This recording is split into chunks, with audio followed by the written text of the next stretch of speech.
Wizards and Rogues of the Realms, Advanced Dungeons and Dragons 2nd Edition. The themes for this are a region-by-region overview of Wizards and Rogues in the expansive Forgotten Realms campaign setting known as Faerun.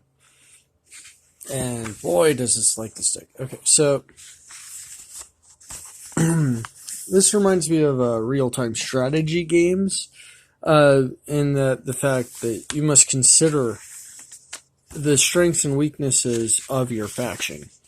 And the reason why it reminds me of a real-time strategy guide or game is because everything has natural strengths and weaknesses according to its upbringing and the way it's trained, and it's just really fascinating. This is really, really terrible formatting. For instance, look at that. You're like, oh, such characters suffer a -2 penalty. Like, couldn't you do this in a chart or something? I mean, the fact that it's written in long form text means that you have to read through a bunch of information to get through what you want to know. I mean, the narrative should take a backseat to the mechanics when it comes to this. Like, I want to know why this character gets a -2. I don't want to know everything about the character just to find out that it gets a -2. Especially to certain circumstances.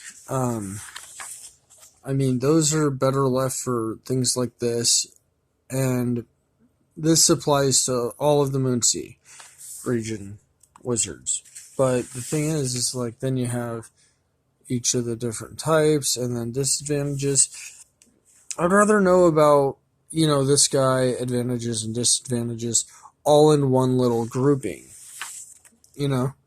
Like, you can't tell me that you don't do this for advantages and disadvantages.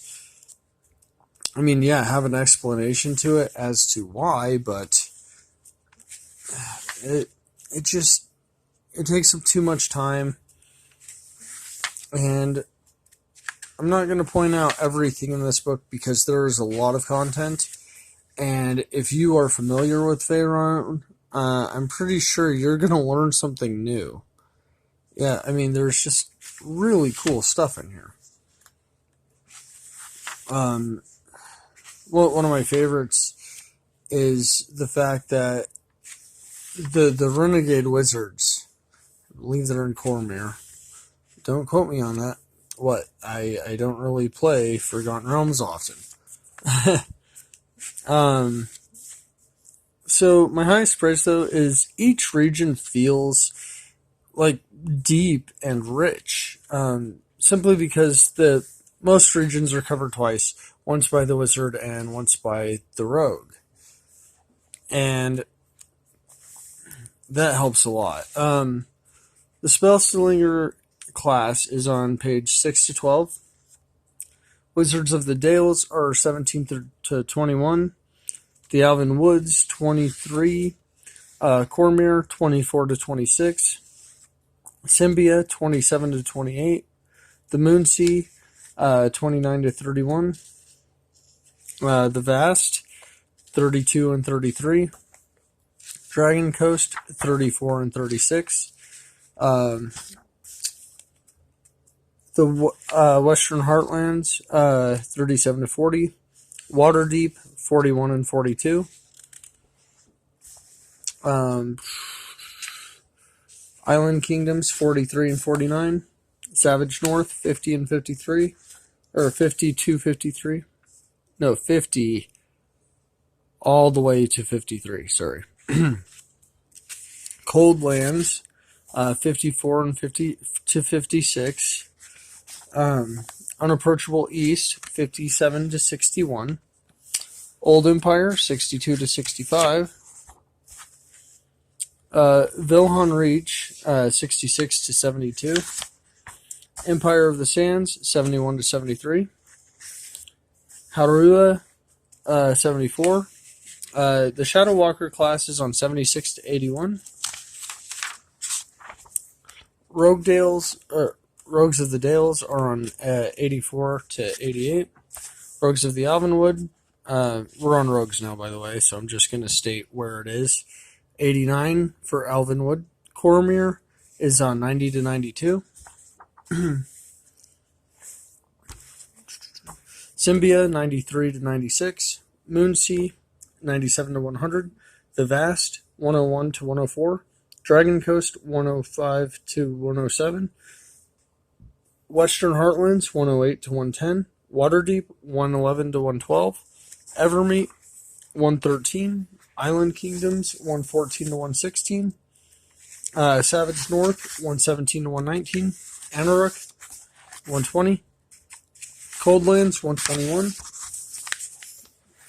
Unapproachable East, 122 to 123. Old Empires, 124 and 125. Vilhan Reach, 126. Empire of the Sands, 127. The pros is that this is very descriptive viewpoints for many Faerun locations.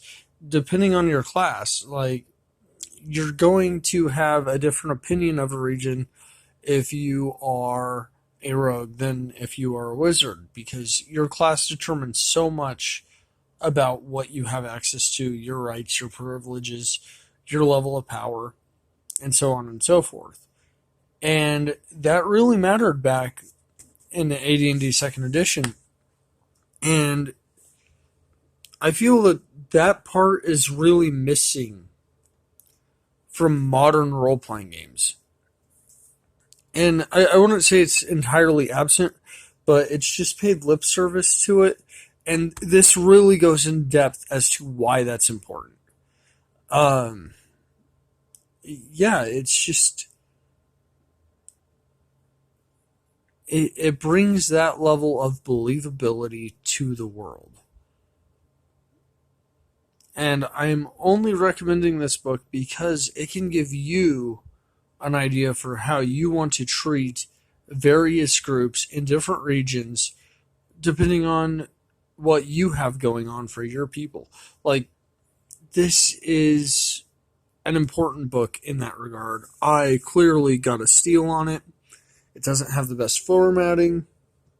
And that's really my biggest con, though, is like the format really feels dated and it could have been laid out much easier.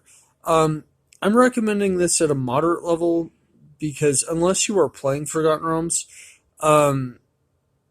this won't be of direct use. But if you could step outside of the fact that this is Forgotten Realms, you will be able to utilize the ideas in this book for how you treat your characters, and it adds a level of mechanical narrative to your backstories. Yeah, it's moderately recommended, but if you are playing a Forgotten Realms game, highly recommended. 5th edition is in the Forgotten Realms. Find this book, gentlemen and ladies, children, whatever you claim.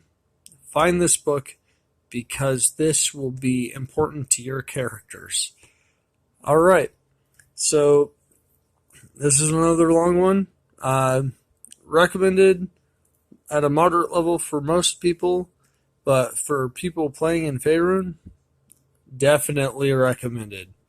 All right, Kyber out.